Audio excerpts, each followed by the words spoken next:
Vamos a calcular ahora los parámetros Z12 y Z22, recordando que el parámetro Z12 va a ser igual al voltaje 1 entre la corriente 2 cuando la corriente 1 es igual a 0, y el parámetro Z22 va a ser igual al voltaje 2 sobre la corriente 2 cuando la corriente 1 es igual a 0. Lo primero que hay que hacer es escribir el circuito con las condiciones de acuerdo a las ecuaciones. ¿Y cuáles son esas condiciones? Bueno, ya se estableció que el denominador de los cocientes va a ser la fuente de excitación. Tienen como denominador ahí su índice 2. En este caso nos están indicando que entre las terminales 2 y 0,2 vamos a tener que conectar una fuente de corriente de valor I2. Mientras que la entrada se tiene como condición que I1 es igual a 0. Entonces eso nos indica que entre las terminales 1 y 0,1 va a haber un circuito abierto y podemos calcular el voltaje de entrada. Las dos variables que hay que calcular es el voltaje de entrada, que sería V su índice 1, y el voltaje de salida, que sería V su índice 2.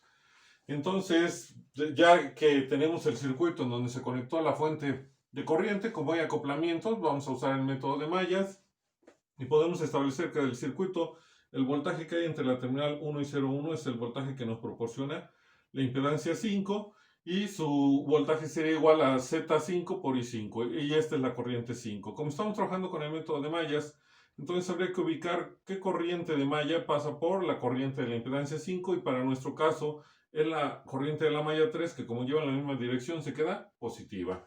Para la impedancia o para el parámetro Z22, como vamos a usar el voltaje de salida y la corriente de salida, es como si me dijeran que este es mi terminal de acceso A y mi terminal de acceso B, y voy a reducir de allá de izquierda a derecha, pero como hay acoplamientos tengo que usar ecuación general, y por eso establezco que la impedancia, el parámetro Z22 va a ser igual a la impedancia total, pero de salida, es decir, la que hay entre la terminal 2 y 0,2, y va a ser igual al determinante de las impedancias entre el cofactor de Z11. Entonces, ¿qué es lo único que hay que calcular de manera real? Pues no solo las impedancias propias y mutuas de las mallas, sino la corriente de la malla 3. Empezamos calculando las impedancias propias y mutuas de las mallas. Tenemos que la impedancia de la malla 1, ubicamos la malla 1, solo hay un elemento pasivo, es igual a la impedancia 4 y va a ser igual a 10. La impedancia propia de la malla 2, ubicamos a la malla 2, tiene 4 elementos, hay que sumarlos, Z2 más Z3 más Z4 más Z7. Verificamos si hay acoplamientos entre los elementos, si hay uno que es 2, 3, bueno, recorremos la corriente de la malla con las corrientes de la impedancia 2 y 3, la corriente de la malla lleva la misma dirección que la corriente de la impedancia 2, pero dirección contraria a la de la impedancia 3, por eso queda más 2 veces menos la impedancia mutua 2, 3, cerramos paréntesis porque no hay más, sustituimos datos, hacemos operaciones y nos queda 16 más 3 y ohms. Para la impedancia propia de la malla 3, ubicamos a la malla 3, vemos que está formada por 1, 2, 3, 4 elementos, los sumamos y sería Z1 más Z3 más Z5 más Z6. Verificamos si hay acoplamientos entre ellos, y si lo hay, entonces sería más 2 veces, abrimos paréntesis, nada más hay uno que es el 1, 3, y verificamos cómo es ese acoplamiento con respecto a la corriente de la malla 3, recorremos a la corriente de la malla 3 con la impedancia 1 y 3.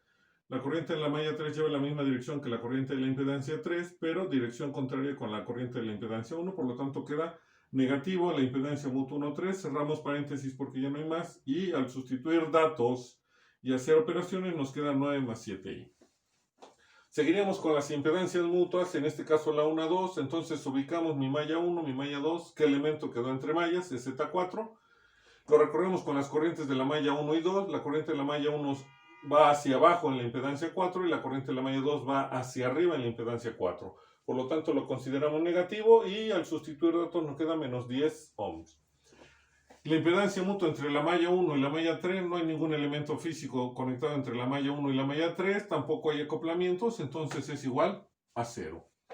Y por último, la impedancia mutua entre la malla 2 y 3, ubicamos la malla 2, ubicamos la malla 3, vemos qué elemento quedó entre la malla 2 y 3, en medio o pertenece a la malla 2 y a la malla 3.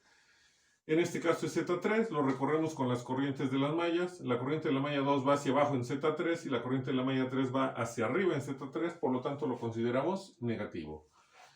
Como solo hay un elemento entre las dos mallas, y aunque tiene acoplamientos, pero no hay dos elementos acoplados entre las dos mallas, pues no tenemos el 2 veces. Pero Habría que identificar si existen acoplamientos en los cuales la corriente de la malla 2 puede recorrer a un elemento acoplado y la corriente de la malla 3 al otro elemento.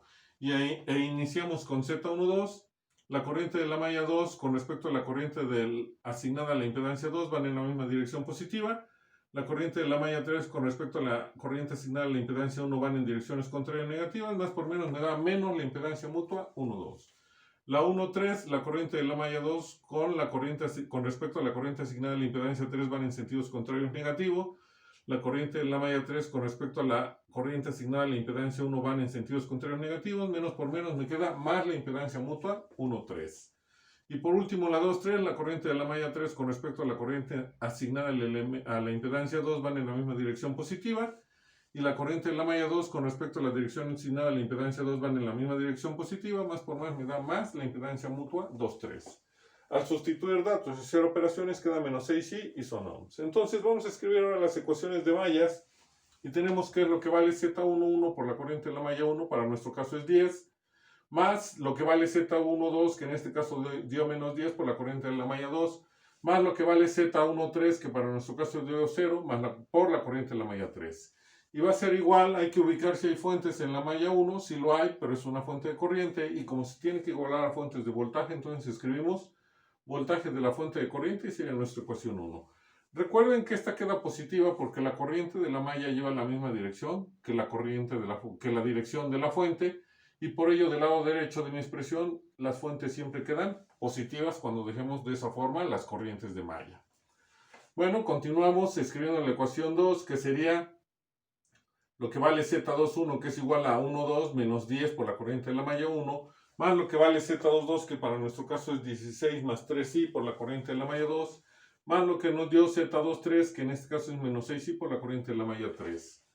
Ubicamos la malla 2, no hay ninguna fuente, la igualamos a 0 y sería nuestra ecuación 2. Nuestra ecuación 3 es lo que vale Z31, que es igual a lo que vale 1, 3, pues es 0 por la corriente de la malla 1. Lo que vale Z32, que es igual a lo que vale Z23, que es menos 6i por la corriente de la malla 2, más lo que vale Z33, que para nuestro caso es 9 más 7i, por la corriente de la malla 3 va a ser igual. Ubicamos la malla 3, como no tiene ninguna fuente conectada en su trayectoria, pues entonces lo igualamos a 0 y sería la ecuación 3. Nuevamente, por tener una fuente de corriente, el circuito nos proporciona una ecuación más para poder resolver nuestro sistema, y es que la corriente de la malla 1 es igual a la corriente de la fuente, que es I2. Y sería nuestra ecuación 4. Ya quedamos que no nos interesa el valor de la corriente porque al final la vamos a eliminar. Entonces, y si quisieran ponerle un valor, escríbanle 10, 100, 20, 50, un valor grande para que vean qué sucede con ese dato al final cuando estemos calculando los parámetros Z12 y Z22. Bueno, continuando, sustituyendo la ecuación 4 en las ecuaciones 2 y 3, tenemos entonces que J1 es igual a I2, que sería una constante, la multiplicamos por menos 10 y nos quedaría menos 10i2.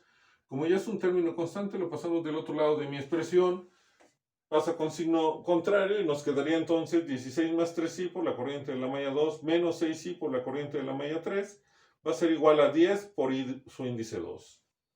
Como en este caso 0 está multiplicando J1, pues nos va a quedar 0, y la ecuación 3 nos quedaría ahora menos 6i por la corriente de la malla 2 más 9 más 7i por la corriente de la malla 3 va a ser igual a 0.